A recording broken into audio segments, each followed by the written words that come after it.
សួស្តី brother អ្នកគណនីដែលខ្ញុំ trade ណាហើយមាន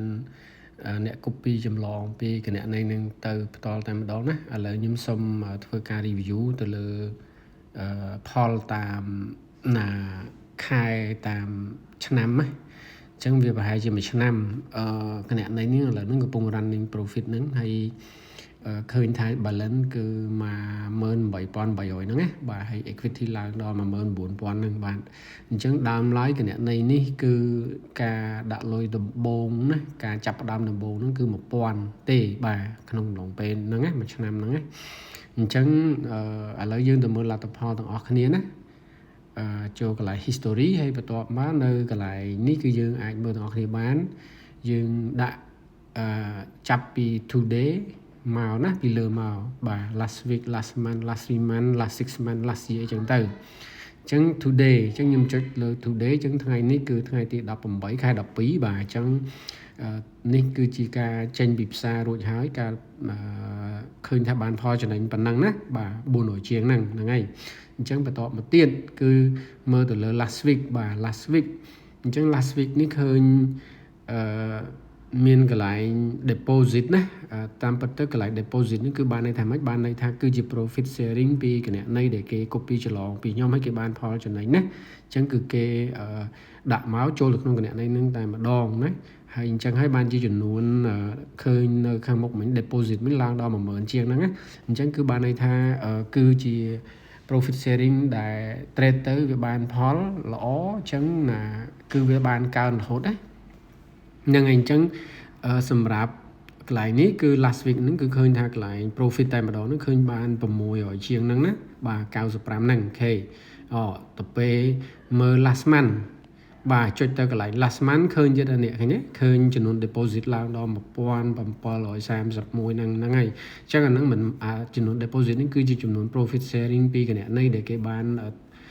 កាត់យកមកឲ្យខ្ញុំហ្នឹងហើយចូលក្នុងគណនីហ្នឹងបាទហើយ30%និយាយទៅណាបាទពីការគណនីផ្សេងៗដែលគេចំណេញឲ្យគេកាត់យកមកដោយ system ហ្នឹងហើយអូខេហើយអញ្ចឹងគេបានខ្ញុំត្រូវទៅចំណេញ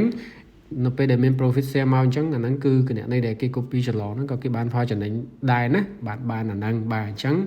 មកដល់កន្លែងនេះឃើញថា profit កើនបាន5484ហើយនេះឃើញទេកន្លែង profit ហ្នឹងបាទឥឡូវយើងមើលទៅ last 3 month វិញអញ្ចឹង last 3 month ឃើញចំនួន deposit គឺមានការកើនឡើងដល់6000ជាងហើយឃើញទេហ្នឹងណាអាហ្នឹងគឺជាចំនួនដែលគេបាន copy ហើយ profit sharing 30% នេះគេរុញមកនឹងបាទអញ្ចឹងណាអញ្ចឹងបញ្ជាក់ម្ដងទៀតគណនីហ្នឹងដើមគឺចាប់ផ្ដើមដំបូងហ្នឹងគឺតែ1000ទេនៃការចូលទៅ trade ណាបាទហ្នឹងហើយបន្ទាប់មក profit ឃើញថាកើនរហូតដល់8976ហ្នឹងនៅកន្លែងនេះតែម្ដងបាទហើយមើល6 month មើលបាទអញ្ចឹង6 month ឃើញចំនួន deposit កើនដល់14775ហើយហ្នឹងដដែលទៅណានេះយើងឃើញនៅខាងលើហ្នឹងឃើញមានពាក្យមួយគេដាក់ថា from ពីគណនី cash adjustment អីផ្សេងៗហ្នឹងហើយគឺជា profit sharing ដែលគេ share មកឲ្យគណនីរបស់ខ្ញុំដោយសារតែយើង trade ចំណេញណាអញ្ចឹងទៅគឺបានគេ share មកហ្នឹង30%ហ្នឹងអញ្ចឹងវាកើនទៅដល់រហូត14775ហ្នឹងបាទហើយខ្ញុំក៏បានដកលុយយកមកប្រើប្រាស់ដែរអញ្ចឹងណាបាទបានដក5000ជាងអញ្ចឹងទៅបាទហ្នឹងហើយពីគណនីហ្នឹងអូខេឥឡូវមើលទៅ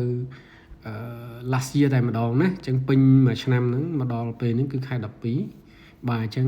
មួយឆ្នាំល្អមែនទែនមកល្មមនឹងបង្ហាញលទ្ធផលតែម្ដង